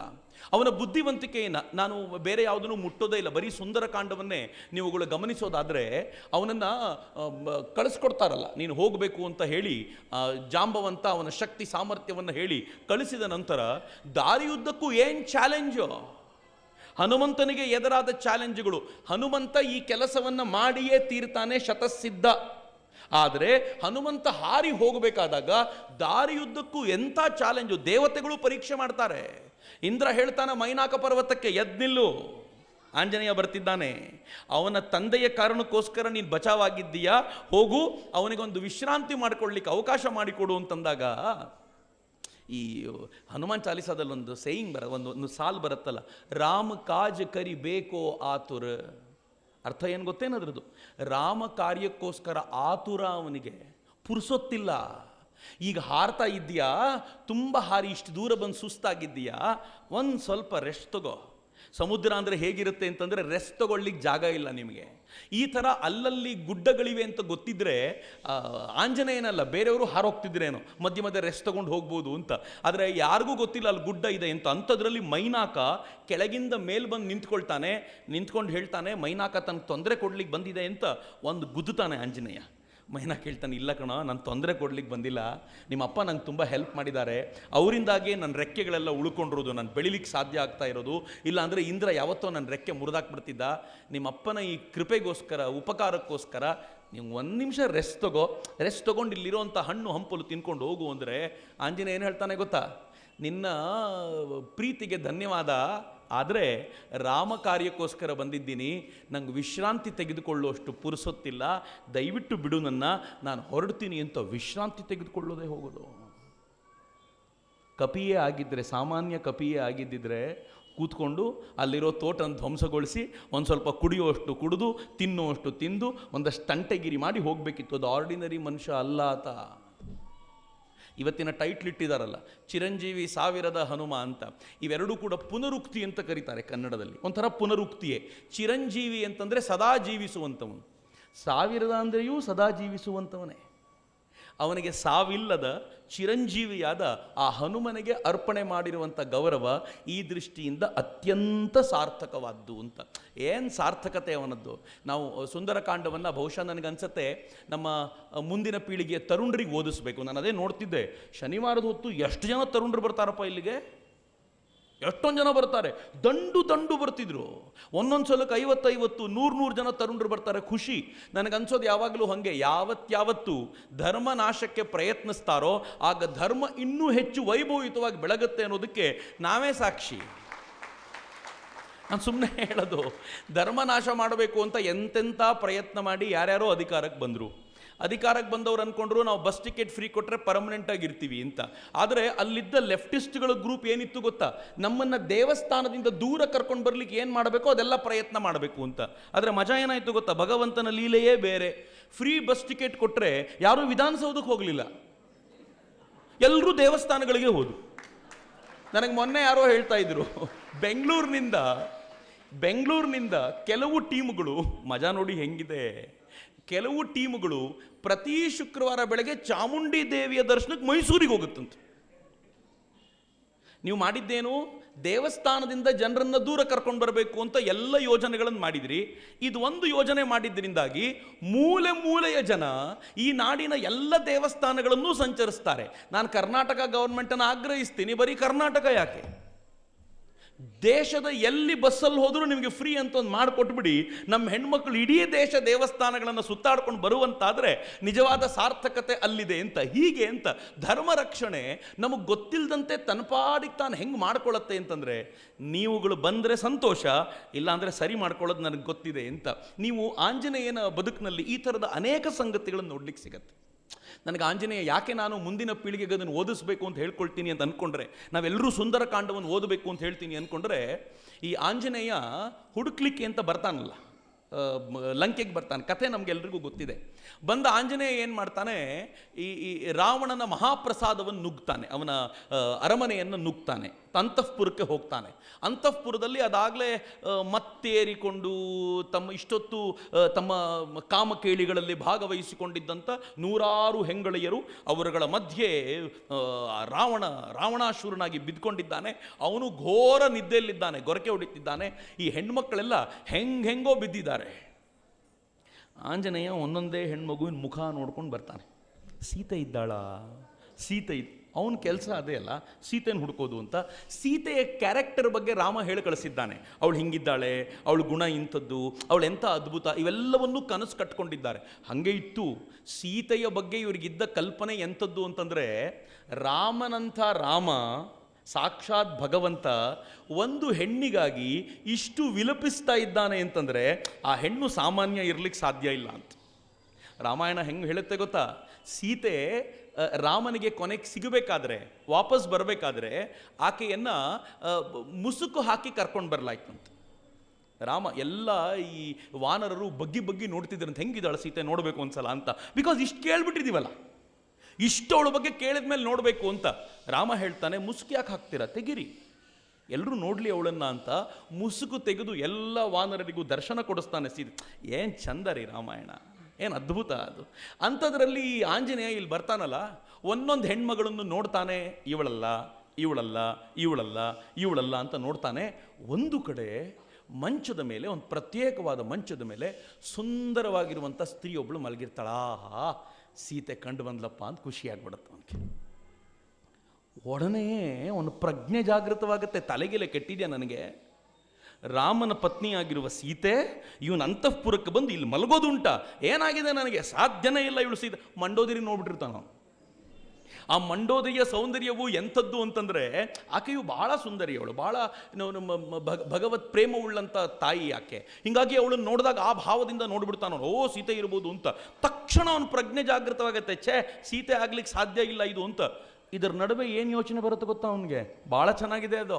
ಏನು ಯೋಚನೆ ಬರುತ್ತೆ ಅಂತಂದರೆ, ನಾನು ಬ್ರಹ್ಮಚಾರಿ, ನಾನು ಹಿಂಗೆ ಬಂದು ಅಂತಃಪುರದಲ್ಲಿರುವಂಥ ಹೆಣ್ಮಕ್ಳನ್ನು ನೋಡ್ತಾ ಇದ್ದರೆ ನಾನು ಸರಿ ಮಾಡ್ತಿದ್ದೀನಾ, ತಪ್ಪು ಮಾಡ್ತಾ ಇದ್ದೀನಾ ಅಂತ ತನ್ನನ್ನು ತಾನು ಪ್ರಶ್ನೆ ಮಾಡ್ಕೊಳ್ತಾನೆ. ಪ್ರಶ್ನೆ ಮಾಡ್ಕೊಂಡು ಉತ್ತರ ಏನು ಕೊಡ್ತಾನೆ ಗೊತ್ತಾ ಅದಕ್ಕೆ, ಛೇ ಇವ್ರು ಯಾರನ್ನು ನೋಡಿದಾಗಲೂ ನನ್ನಲ್ಲಿ ವಿಕಾರ ಉಂಟಾಗಲಿಲ್ಲ, ಹೀಗಾಗಿ ನಾನು ನನ್ನ ಕರ್ತವ್ಯ ಅಷ್ಟೇ ಮಾಡ್ತಿದ್ದೀನಿ ಹೊರತು ಮನೋವಿಕಾರಕ್ಕೆ ಒಳಗಾಗಲಿಲ್ಲ ಅಂತ ತನಗೆ ತಾನೇ ಸಮಜಾಯಿಷಿ ಕೊಟ್ಕೊಳ್ತಾನೆ. ಏನು ಚೆನ್ನಾಗಿದೆ ನೋಡಿ, ಭಾರತೀಯ ಸಾಹಿತ್ಯದ ವೈಭವ ಇರೋದೇ ಅಲ್ಲಿ. ಭಾರತೀಯ ಸಾಹಿತ್ಯಗಳ ಅಧ್ಯಯನ ನಮ್ಮನ್ನು ಶಕ್ತಿವಂತರನ್ನಾಗಿಸುತ್ತೆ. ಯಾಕೆ ಅಂತಂದರೆ ಅದು ಈ ಥರದ ಚಿಂತನೆಗಳನ್ನು ಗಟ್ಟಿ ಮಾಡಿಸ್ತಾ ಹೋಗುತ್ತೆ ಅಂತ. ಹಂಗೆ ಅಂದ್ಕೊಂಡು ಅವನು ಬರ್ತಾನಲ್ಲ, ಬಂದು ಎಲ್ಲೂ ಕಾಣಲಿಲ್ಲ ಅವನಿಗೆ ಸೀತೆ. ಇಡೀ ಲಂಕೆಯನ್ನು ಹುಡುಕಾಡಿದ, ಎಲ್ಲೂ ಕಾಣಲಿಲ್ಲ ಅಂತಂದಾಗ ಅವನ ಚರ್ಚೆನ ವಾಲ್ಮೀಕಿಗಳು ಎಷ್ಟು ಚೆನ್ನಾಗಿ ಮಾಡ್ತಾರೆ ಅಂತಂದರೆ, ಅವನು ಕೇಳ್ಕೊಳ್ತಾನೆ, ಛೇ ನನಗೆ ಸೀತೆ ಸಿಗಲಿಲ್ಲ, ಸೀತೆ ಇಲ್ಲಿಗೆ ಬಂದಿದ್ದಾಳೆ ಅಂತ ಎಲ್ಲರೂ ಹೇಳಿದ್ದಾರೆ, ನೋಡಿದವ್ರು ಎಲ್ಲರೂ ಹೇಳಿದ್ದಾರೆ. ಇಲ್ಲಿಲ್ಲ ಅಂತಂದರೆ ನಾನು ಹುಡುಕೋದ್ರಲ್ಲಿ ಸೋತೆ ಅಂತ ಅರ್ಥ. ಯಾವ ಮುಖ ಇಟ್ಕೊಂಡು ವಾಪಸ್ ಹೋಗಲಿ? ನಾನು ಸೀತೆಯನ್ನು ಕಾಣಲಿಲ್ಲ ಅಂತ ಹೇಳಿದ ತಕ್ಷಣ ಸಮುದ್ರ ತೀರದಲ್ಲಿ ಕಾಯ್ತಾ ಇರುವಂಥ ವಾನರರು ಸಮುದ್ರಕ್ಕೆ ಬಿದ್ದು ಆತ್ಮಾರ್ಪಣೆ ಮಾಡ್ಕೊಳ್ತಾರೆ. ಯಾಕಂದರೆ ಸುಗ್ರೀವನ ಕೆಲಸ ಆಗಲಿಲ್ಲ ಅಂತ, ಕೊಟ್ಟ ಮಾತಿನಂತೆ ನಡೆದಿಲ್ಲ ಅಂತ. ಸುಗ್ರೀವನಿಗೆ ಗೊತ್ತಾದರೆ ಸುಗ್ರೀವ ಅಗ್ನಿ ಪ್ರವೇಶ ಮಾಡ್ತಾನೆ. ಸುಗ್ರೀವ ಅಗ್ನಿ ಪ್ರವೇಶ ಮಾಡಿದ ತಕ್ಷಣ ರಾಮ ಅಂದ್ಕೊಳ್ತಾನೆ, ನಾನು ನನ್ನ ಸೀತೆಯನ್ನು ಬಿಟ್ಟು ವಾಪಸ್ ಹೋಗ್ಲಿಕ್ಕೆ ಆಗಲ್ಲ ಅಂತ. ರಾಮ ಲಕ್ಷ್ಮಣರು ತಮ್ಮ ಪ್ರಾಣತ್ಯಾಗ ಮಾಡ್ತಾರೆ. ನಾನು ವಾಪಸ್ ಹೋಗಿ ಆದರೂ ಏನು ಮಾಡಲಿ, ಅದಕ್ಕೆ ನಾನೊಂದು ಕೆಲಸ ಮಾಡ್ತೀನಿ, ಇಲ್ಲೇ ಎಲ್ಲಾದರೂ ಒಂದು ಕಡೆ ಸನ್ಯಾಸಿಯಂತೆ ನಾನು ಬದುಕ್ಬಿಡ್ತೀನಿ, ಹೋಗೋದೇ ಇಲ್ಲ. ಆಗ ಕೊನೆ ಪಕ್ಷ ಅವನ ಲಾಜಿಕ್ ಎಷ್ಟು ಚೆನ್ನಾಗಿದೆ ನೋಡಿ, ಕೊನೆ ಪಕ್ಷ ಅವ್ರು ಅಂದ್ಕೊಳ್ತಾರೆ ಇವತ್ತು ಬರ್ತಾನೆ ನಾಳೆ ಬರ್ತಾನೆ ಅಂತ ಕಾದು ಅವ್ರ ಪ್ರಾಣ ಆದರೂ ಉಳಿಯುತ್ತೆ, ನಾನು ವಾಪಸ್ ಹೋಗಲ್ಲ ಅಂತ. ಅಷ್ಟು ಗೊಂದಲ ಅವನಿಗೆ. ಆ ಗೊಂದಲದ ನಡುವಿಂದ ಒಂದು ಎಳೆಯನ್ನು ತೆಗೆದು ಹೇಳ್ತಾನೆ, ಅಲ್ಲೊಂದು ವನದಲ್ಲಿ ಒಂದು ಬಾಕಿ ಇದೆ ನೋಡೋದು, ಅದೊಂದು ನೋಡ್ಬಿಡ್ತೀನಿ ಅಂತ. ಅಲ್ಲಿಗೆ ಹೋಗಿ ನೋಡಿದಾಗ ಸೀತೆ ಇರ್ತಾಳಲ್ಲ, ಏನು ಸುಂದರ ವರ್ಣನೆ ಗೊತ್ತೇ. ಮೊದಲನೇ ಬಾರಿ ಅವಳನ್ನು ನೋಡಿದ ತಕ್ಷಣ ಆಂಜನೇಯ ಅಂದ್ಕೊಳ್ತಾನಂತೆ, ಅಯ್ಯಯ್ಯೋ ಇಂಥ ಅದ್ಭುತವಾಗಿರುವಂಥ ತಾಯಿನ ಕಳ್ಕೊಂಡು, ಎಷ್ಟು ಚೆನ್ನಾಗಿದೆ ಅವನ ಯೋಚನೆ, ಇಂಥ ಅದ್ಭುತವಾಗಿರುವಂಥ ತಾಯಿನ ಕಳ್ಕೊಂಡು ನಮ್ಮ ರಾಮ ಅದು ಹೆಂಗೆ ಬದುಕಿದ್ದಾನೋ ಅಪ್ಪ ನನಗಂತೂ ಅರ್ಥ ಆಗಲ್ಲ ಅಂತ. ಅಂದರೆ ರಾಮ ಬದುಕಿರೋದೇ ಆಶ್ಚರ್ಯ, ನನಗೆ ಸತ್ತೋಗ್ಬೇಕಿತ್ತು ಅವತ್ತೇ ಅನ್ನೋ ಥರ. ರಾಮ ಹೆಂಗೆ ಬದುಕಿದ ಇವಳನ್ನು ಕಳ್ಕೊಂಡು, ಯಾಕೆ ರಾಮ ವಿಲಪಿಸ್ತಾನೆ ಅಂತ ನನಗೀಗ ಅರ್ಥ ಆಗುತ್ತೆ ಅಂತ. ಮಾಸಿದ ಬಣ್ಣದ ಬಟ್ಟೆಯನ್ನು ಹಾಕ್ಕೊಂಡಿರುವಂಥ ಆ ಸೀತೆಯನ್ನು ಹತ್ತಿರದಿಂದ ಮರದ ಮೇಲೆ ಕೂತು ನೋಡ್ತಾನೆ. ನೋಡಿ ಸೀತೆಗೀಗ ಎಕ್ಸ್ಪ್ಲೈನ್ ಮಾಡಬೇಕಲ್ಲ, ರಾವಣ ಬಂದು ಬೈದು ಹೋಗಿದ್ದಾನೆ, ಎಲ್ಲ ಆಗೋಗಿದೆ, ಎಲ್ಲವನ್ನೂ ಕಣ್ಣಾರೆ ಕಂಡ ಬೆದರಿದ ಬೆಕ್ಕಿನಂತಿರುವ ಆ ಸೀತೆಯ ಮುಂದೆ ನಾನು ಧುತ್ತಂತ ಪ್ರತ್ಯಕ್ಷನಾದರೆ ಅವಳಿಗೆ ಕಷ್ಟ ಆಗುತ್ತೆ ಅಂತ ಆಂಜನೇಯ ಏನು ಮಾಡ್ತಾನೆ ಗೊತ್ತಾ, ಆ ಮರದ ಮೇಲೆ ಕುಳಿತುಕೊಂಡು ರಾಮನ ಗುಣಗಾನ ಮಾಡ್ತಾನೆ. ದಶರಥನ ಮಗನಾಗಿದ್ದ ರಾಮ ಹಿಂಗಿದ್ದ, ಅವನನ್ನು ಕಾಡಿಗೆ ಕಳಿಸ್ಲಾಯ್ತು, ಸೀತೆಯ ಅಪಹರಣ ಆಯಿತು, ಸೀತೆ ಅಶೋಕೆಯಲ್ಲಿದ್ದಾಳೆ, ಅವಳು ಕಣ್ಣೀರು ಹಾಕ್ತಾ ಇದ್ದಾಳೆ ಅಂತ ಹೇಳಿದಾಗ ಮೇಲ್ ನೋಡಿದಂಥ ಸೀತೆ ಯಾರಪ್ಪ ಇದು ರಾಮನ ಬಗ್ಗೆ ಹೇಳ್ತಿರೋದು ಅಂತ ಆ ಪ್ರತ್ಯಕ್ಷಗೊಳ್ಳುವಂಥ ಆ ಪ್ರಸಂಗಗಳಿವೆಯಲ್ಲ, ಅಲ್ಲೆಲ್ಲವೂ ಕೂಡ ವಾಲ್ಮೀಕಿಗಳು ಆಂಜನೇಯನನ್ನು ಅಸಾಧಾರಣ ವ್ಯಕ್ತಿ ಅಂತಾನೇ ಪ್ರತಿಬಿಂಬಿಸಿದ್ದಾರೆ. ಸಾಮಾನ್ಯವಾದ ವ್ಯಕ್ತಿ ಅಲ್ಲ ಅಂತ, ಅಸಾಧಾರಣ ವ್ಯಕ್ತಿ ಆತ. ಆ ಅಸಾಧಾರಣ ವ್ಯಕ್ತಿತ್ವವನ್ನು ನಮ್ಮ ಮುಂದೆ ಏನು ಪ್ರದರ್ಶಿಸಿದ್ದಾರಲ್ಲ, ಒಂದು ಹೆಜ್ಜೆ ಮುಂದೆ ಹೋಗಿ ಹೇಳೋದಾದರೆ ಬರೀ ಅಷ್ಟೇ ಅಲ್ಲ, ಅವನು ಎಂಥ ಬುದ್ಧಿವಂತ ಅಂತಂದರೆ, ಯಾವುದೇ ಒಡೆಯನಿಗೂ ಸೇವಕ ಎಂಥವನಿರಬೇಕು ಅಂತಂದರೆ ಆಂಜನೇಯನಂಥವನೇ ಇರಬೇಕು ಅನ್ನೋದ್ರಲ್ಲಿ ಅನುಮಾನ ಇಲ್ಲ ಅಂತ. ಒಬ್ಬ ಆಂಜನೇಯ ಒಬ್ಬ ವ್ಯಕ್ತಿಗೆ ಸಿಕ್ಕಿಬಿಟ್ರೆ ಅವನ ಜೀವನ ಮುಗಿದೋಯ್ತು ಅಂತ. ಯಾಕೆ ಗೊತ್ತೇನು? ಸೀತೆಯನ್ನು ನೋಡಿದ ತಕ್ಷಣ ಸೈಲೆಂಟಾಗಿ ವಾಪಸ್ ಬಂದುಬಿಟ್ಟಿದ್ರೆ ಯಾರೂ ಕೇಳೋರು ಇರಲಿಲ್ಲ ಅವನ್ನ. ಸೀತೆಯನ್ನು ನೋಡ್ಬಿಟ್ಟೆ ಅಂತ ಮುಗಿದೋಗಿತ್ತು. ಅವ್ನು ನೆಕ್ಸ್ಟ್ ಏನು ಮಾಡ್ತಾನೆ ಗೊತ್ತಾ, ನನ್ನ ಸುಗ್ರೀವನ ಕೆಲಸ ಮಾಡೋದು ಬಾಕಿ ಇದೆ ಅಂತ. ಏನು ಸುಗ್ರೀವನ ಕೆಲಸ? ಇಡೀ ವಾನರ ಸೇನೆ ಭಲ್ಲೂಕ ಸೇನೆಯನ್ನು ಕರ್ಕೊಂಡು ಬರಬೇಕಾಗಿರೋ ಸುಗ್ರೀವ. ಅಂದರೆ ಸುಗ್ರೀವ ಈಗ ಸೇನಾ ಮುಖ್ಯಸ್ಥ. ಅವನ ಕೆಲಸ ಏನು ಅಂತಂದರೆ ಈ ರಾವಣನ ಸೇನೆಯ ತಾಕತ್ತೇನು ಅಂತ ನಾನು ನೋಡ್ಕೊಂಡು ಬರಬೇಕು ಅಂತ ಇಡೀ ಲಂಕೆಯನ್ನು ಸುತ್ತಾಡಿಕೊಂಡು ರಾವಣನ ಬಳಿ ಹೋಗಿ ನಿಂತ್ಕೊಂಡು ಫೈನಲಿ ಆ ಲಂಕೆಗೆ ಬೆಂಕಿ ಹಚ್ಚಿ ಬಂದು ತನ್ನ ತಾಕತ್ತನ್ನು ರಾವಣನಿಗೆ ಪ್ರದರ್ಶಿಸಿ ಆ ರಾಕ್ಷಸರ ಹೃದಯದಲ್ಲಿ ಹೆದರಿಕೆಯನ್ನು ಹುಟ್ಟಿಸಿ ವಾಪಸ್ ಹೋದವನು ಆಂಜನೇಯ. ನಮಗೆಲ್ಲ ಸೇವಕರು ಅಂತ ಸಿಗ್ತಾರೆ, ಜೊತೆಗಾರರು ಅಂತ ಸಿಗ್ತಾರೆ. ಹೆಂಗಿರ್ತಾರೆ ಅಂದರೆ, ಕೆಲವರು ನೀವು ಹೇಳಿದ್ದ ಕೆಲಸವನ್ನು ಮಾಡಲ್ಲ. ಇನ್ನು ಕೆಲವರು ಇರ್ತಾರೆ ಪುಣ್ಯಾತ್ಮರು, ನೀವು ಹೇಳಿದ ಕೆಲಸವನ್ನು ಅಷ್ಟೇ ಮಾಡ್ತಾರೆ. ಯಾರೋ ಬಂದಿದ್ದಾರೆ, ಅವರಿಗೆ ಟೀ ಕೊಡು ಅಂದರೆ ಟೀ ಕೊಡ್ತಾರೆ, ಅಪ್ಪಿತಪ್ಪಿನೂ ನೀರು ಕೊಡಲ್ಲ. ನೀವು ಹೇಳಲಿಲ್ವಲ್ಲ, ನೀವು ಹೇಳಿದ್ದರಷ್ಟೇ ಮಾಡೋದು ಅಂತ. ಇನ್ನೂ ಕೆಲವರು ಇರ್ತಾರೆ, ಹೇಳಿದ್ದಕ್ಕಿಂತ ಜಾಸ್ತಿ ಮಾಡ್ತಾರೆ, ಆದರೆ ಚೇಷ್ಟೆ ಮಾಡ್ತಾರೆ. ಇನ್ನೂ ಕೆಲವರು ಇರ್ತಾರೆ, ಹೇಳಿದ್ದಕ್ಕಿಂತ ಜಾಸ್ತಿ ಮಾಡ್ತಾರೆ. ಹೆಂಗೆ ಮಾಡ್ತಾರೆ ಅಂತಂದರೆ, ಸ್ವತಃ ನೀವೇ ಅಲ್ಲಿಗೆ ಹೋಗಿದ್ರು ಅಷ್ಟು ಚೆನ್ನಾಗಿ ಆ ಕೆಲಸವನ್ನು ಸಂಪನ್ನ ಮಾಡ್ತಿರಲಿಲ್ಲ, ಹಂಗೆ ಮಾಡ್ತಾರೆ. ಅಂಥ ಸೇವಕನ, ಅಂಥ ದಾಸನ ಜಾಗಕ್ಕೆ ಸೇರಿದವನು ಹನುಮಂತ.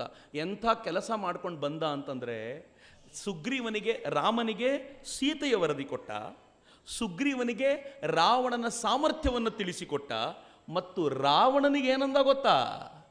ರಾಮನ ಸೈನ್ಯದಲ್ಲಿ ಅತ್ಯಂತ ಸಾಮಾನ್ಯ ವ್ಯಕ್ತಿ ನಾನು, ನನಗಿಂತ 100 ಪಟ್ಟು ಸಮರ್ಥರಿದ್ದಾರೆ, ಅತ್ಯಂತ ಸಾಮಾನ್ಯ ವ್ಯಕ್ತಿ ನಾನು ಅಂತ ಲಂಕೆಗೆ ಬೆಂಕಿ ಹಚ್ಚಿಟ್ಟ. ಅವಾಗ ರಾವಣನಿಗೆ ಅನ್ನಿಸ್ತೋ ಇಲ್ವೋ, ಸುತ್ತಲೂ ಇದ್ದ ರಾಕ್ಷಸರಿಗೆ ಅನಿಸಿರಬೇಕು, ಅತ್ಯಂತ ಸಾಮಾನ್ಯ ಸೈನಿಕನೇ ಲಂಕೆಗೆ ಬೆಂಕಿ ಹಚ್ಚಿದ್ರೆ ಇನ್ನು ರಾಮ ಮತ್ತು ಅವನ ಸೇನೆ ಬಂದರೆ ಕತೆ ಏನಪ್ಪ ನಮ್ಮದು ಅಂತ ಅವ್ರ ಹೃದಯಕ್ಕೆ ಏನು ಬೆಂಕಿ ಹಚ್ಚಬೇಕೋ ಹಚ್ಬಿಟ್ಟ. ನನಗೆ ಆಂಜನೇಯ ಆ ಕಾರಣಕ್ಕೆ ಬಹಳ ವಿಶಿಷ್ಟ ಅನ್ನಿಸ್ತಾನೆ ಅಂತ. ಹೀಗಾಗಿ ಆಂಜನೇಯನ ನೋಡುವಾಗ ಬರೀ ಬಲಶಾಲಿ ಅಂತ ಅಷ್ಟೇ ನೋಡದೆ, ಅವನನ್ನು ಅಜಿತ್ ದೋವಲ್ಲಾಗಿ ನೋಡ್ಬೋದು, ಅವನನ್ನು ಜೈಶಂಕರ್ ಆಗಿ ನೋಡ್ಬೋದು, ಆಂಜನೇಯನನ್ನು ನರೇಂದ್ರ ಮೋದಿಯಾಗಿ ನೋಡ್ಬೋದು. ಅಂದರೆ ವಿ ಹ್ಯಾವ್ ಮೆನಿ ಆಸ್ಪೆಕ್ಟ್ಸ್ ಅಂತ ನನಗೆ ಯಾವಾಗಲೂ ಅನಿಸೋದು. ಆ ಆಸ್ಪೆಕ್ಟ್ಗಳನ್ನೆಲ್ಲ ಯಾವಾಗ ಹೊರಗೆ ತರಲಿಕ್ಕೆ ಸಾಧ್ಯ ಆಗುತ್ತಲ್ಲ, ಆಗ ಒಬ್ಬ ಹೊಸ ಆಂಜನೇಯನ ಕಲ್ಪನೆ ನಮ್ಮ ಮುಂದೆ ತಂದುಕೊಳ್ಳಿಕ್ಕೆ ಸಾಧ್ಯ ಆಗುತ್ತೆ. ಬಹುಶಃ ಈ ಎಲ್ಲ ಪ್ರಯತ್ನಗಳು ಅಲ್ಲಿಗೆ ಕಲ್ಮಿನೇಟ್. ನಾನು ಆರಂಭದಲ್ಲೇ ಹೇಳಿದ್ನಲ್ಲ, ಭಾರತದಲ್ಲಿ ಮಾತಿರಲಿ, ಸಂಗೀತ ಇರಲಿ, ನಿಮ್ಮ ನೃತ್ಯ ಇರಲಿ, ಎಲ್ಲವೂ ಭಗವಂತನ ಕಡೆ ಕರ್ಕೊಂಡು ಹೋಗಬೇಕು. ನಾನು ಮಾತಾಡಿದ್ದೂ ಕೂಡ ಒಂದು ಕ್ಷಣ ನಿಮಗೆ ಭಗವಂತನ ಸ್ಮರಣೆ ತಂದುಕೊಡೋದ್ರಲ್ಲಿ ಸೋಲ್ತು ಅಂತಂದರೆ ಈ ಮಾತಿಗೆ ನಯಾ ಪೈಸೆ ಕಿಮ್ಮತ್ತಿಲ್ಲ ಅಂತ. ಹಂಗಾಯಿತು ಅಂದರೆ ಮಾತೂ ಕೂಡ ಸಾರ್ಥಕ ಅಂತ ಭಾರತ ಭಾವಿಸುತ್ತೆ. ಅಂಥ ಭಾರತಕ್ಕೆ ಸೇರಿದ್ದೀವಿ. ಮತ್ತು ಸಂತೋಷದ ಸಂಗತಿ ಅಂತಂದರೆ 31ನೇ ತಾರೀಕು ಪೃಥ್ವಿ ಮತ್ತು ಅವನ ಮಿತ್ರರು 1000 ಜನರ ಕೈಲಿ ಸುಂದರವಾಗಿ ಹನುಮಾನ್ ಚಾಲೀಸವನ್ನು ಹಾಡಿಸಿ ಅದನ್ನು ಬಿಡುಗಡೆ ಮಾಡಲಿಕ್ಕಿದ್ದಾರೆ. ನಾನು ಅವ್ರಿಗೆ ವಿಶೇಷವಾದ ಅಭಿನಂದನೆಗಳನ್ನು ಸಲ್ಲಿಸ್ತೀನಿ. ಯಾಕೆ ಅಂದರೆ ತರುಣರನ್ನು ಸೆಳೆಕೊಂಡು ಬರಲಿಕ್ಕೆ ಬೇಕಾಗಿರುವಂಥ ಎಲ್ಲ ವಸ್ತುಗಳು ಅದರಲ್ಲಿರೋದರಿಂದ ಅದು ಖಂಡಿತವಾಗಿಯೂ ಹೊಸ ಪೀಳಿಗೆಯನ್ನು ಭಗವದ್ಭಕ್ತಿಯ ಮಾರ್ಗದಲ್ಲಿ ಕರ್ಕೊಂಡು ಹೋಗುತ್ತೆ. ಭಗವದ್ಭಕ್ತಿ ಅನ್ನೋದು ನಮ್ಮನ್ನು ಹೆಚ್ಚು ಶಕ್ತಿಯುತಗೊಳಿಸುತ್ತೆ, ನಮ್ಮ ಮನಸ್ಸನ್ನು ಹೆಚ್ಚು ಆಹ್ಲಾದಗೊಳಿಸುತ್ತೆ. ಯಾವ ಸಮಸ್ಯೆಯ ಮೂಲಕ ನಾವು ತೇಲಿ ಹೋಗಲಿಕ್ಕಿದ್ದೀವೋ, ನಾನು ಸಾಧ್ಯವಾದರೆ ನಾಳೆ ಭಾರತ ಮುಂದಿನ ದಿನಗಳಲ್ಲಿ ಎದುರಿಸಬಹುದಾಗಿರುವಂಥ ಸಮಸ್ಯೆಗಳ ಬಗ್ಗೆ ಚರ್ಚಿಸಬೇಕು ಅಂತ ಮನಸ್ಸಿನಲ್ಲಿದೆ. ನಾಳೆಯೂ ಅವ್ರು ಮಾತನಾಡಬೇಕು ಅಂತ ಕೇಳ್ಕೊಂಡಿದ್ದಾರೆ, ವಿಶ್ವಗುರು ಭಾರತ ಅಂತ. ಆದರೆ ಆ ಸಮಸ್ಯೆಗಳ ಬಗ್ಗೆ ಚರ್ಚಿಸೋದರಿಂದ ಬಹುಶಃ ನನಗನ್ಸುತ್ತೆ ಹೇಗೆ ಭಾರತವನ್ನು ಆ ದಿಕ್ಕಿನಲ್ಲಿ ಮತ್ತೆ ಕೊಂಡೊಯ್ಬೋದು ಅನ್ನುವಂಥ ದೃಷ್ಟಿಯನ್ನು ನಾನು ನಿಮ್ಮೆದುರುಗಡೆ ಬಿಚ್ಚಿಡುವಂಥ ಪ್ರಯತ್ನ ಮಾಡ್ತೀನಿ. ಒಂದು ಪುಟ್ಟ ಪ್ರಯತ್ನವನ್ನು ಈ ಹುಡುಗರೆಲ್ಲ ಏನು ಮಾಡಿದ್ದಾರೆ ಅವರಿಗೆ ಪ್ರೀತಿಯಿಂದ ಹರಿಸಿ, ಆಂಜನೇಯನ ಬಳಿ ಪ್ರತಿ ಸಲ ನನ್ನ ಹೆಂಡತಿಗೆ ಒಳ್ಳೆಯದಾಗಲಿ, ನನ್ನ ಮಕ್ಕಳಿಗೆ ಒಳ್ಳೆಯದಾಗಲಿ ಅಂತ ಕೇಳ್ಕೊಂಡಿದ್ದೀರಾ. ಇವತ್ತು ಕೇಳ್ಕೊಂಡು ಹೋಗಬೇಕಾದ್ರೆ ಪೃಥ್ವಿ ಕ್ರಿಯೇಷನ್ಸ್ಗೆ ಒಳ್ಳೆಯದಾಗಲಿ ಒಂದು ಒಳ್ಳೆಯ ಪ್ರಯತ್ನ ಮಾಡ್ತಿದ್ದಾರೆ. ಯಾವುದನ್ನು ನಾವು ಮಾಡಬೇಕು ಅಂತ ಒದ್ದಾಡ್ತಿದ್ದೋ ಅವ್ರು ಸಲೀಸಾಗಿ ಮಾಡಿದ್ದಾರೆ. ಒಳ್ಳೆಯದಾಗಲಿ ಅಂತ ಒಂದು ಅಪ್ಲಿಕೇಶನ್ ಹಾಕಿ, ಯಾವಾಗಲೂ ಹಾಗೆ ಅಂತ. ನಮಗೋಸ್ಕರ ನಾವು ಕೇಳ್ಕೊಂಡ್ರೆ ಭಗವಂತ ಕೊಡೋದು ಲೇಟ್ ಮಾಡ್ತಾನೆ ಅಂತ, ಕೊಡ್ತಾನೆ, ಲೇಟಾಗಿ ಕೊಡ್ತಾನೆ. ನೀವೇನಾದರೂ ಮನೆ ಬೇಕು ಅಂತ ಕೇಳ್ಕೊಳ್ಳಿ 20ನೇ ವಯಸ್ಸಿನಲ್ಲಿ, ನನಗೆ ಮನೆ ಬೇಕು ಅಂತ ಇಂಟೆನ್ಸಾಗಿ ಕೇಳ್ಕೊಳ್ಳಿ, ಮನೆ ಸಿಗುತ್ತೆ. ನಿಮ್ಗೆ 65-70 ಆಗ್ಬಿಟ್ರತ್ತೆ. ನೀವೊಂದು ಕೆಲಸ ಮಾಡಿ, ಪಕ್ಕದ ಮನೆಯವನಿಗೆ ಮನೆ ಆಗಲಿ, ಪಾಪ ಭಾಳ ಕಷ್ಟಪಟ್ಟು ನಿಮ್ಮ ಮನೆ ಆಗಿಬಿಡತ್ತೆ. ಆದರೆ ಪ್ರಾಬ್ಲಮ್ ಏನು ಅಂದರೆ ಪಕ್ಕದವನಿಗೆ ಆಗಬೇಕು ಅಂತ ಕೇಳೋದು ಹೆಂಗೆ ಅಂತಾನೆ ಟೆನ್ಷನ್ ಇದೆ ಅಂತ ನಮಗೆ.